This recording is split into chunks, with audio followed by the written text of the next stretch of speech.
मस्त मोठे झालेत. हा मग आता या दिवसात खूप पटकन वाढत येतात पावसाळ्याच्या दिवसात. मिरच्या कधी येणार त्याला? आता येतील 15 दिवसात. हा का, बांधावर सगळीकडे मिरच्याच आहेत नाही या? मिरच्याची सगळी इतके फास्ट कसं काय येते या मिरच्या? पावसाळ्याच्या दिवसात येते लवकर. आपण या अगोदरचा व्हिडिओ बघितला म्हणजे काढला होता, त्यात तर किती बारीक होत्या, म्हणजे रोपच बारीक होतं लई. मग आता मोठे झाले ना. याला मिरच्या पण आल्यात काय? येऊ शकतात ना. हे काय, हां हे बघ मिरच्या आले त्याला. हां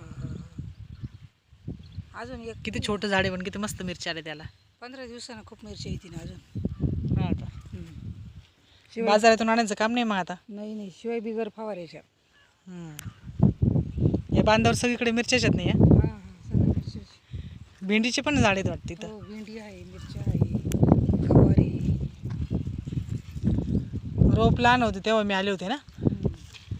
काय पाहुणे काय रोज पाहायला यायला पाहिजे ना, कसे झाडं झाली. मी रोज येते पाहायला. मी येते आतमधून पाहते किचनमधून. झाडांचं रामला आणि म्हणून मला येत नाही, तो माझ्या मागं येतो. यायला पाहिजे ना पण. येईल ना मग.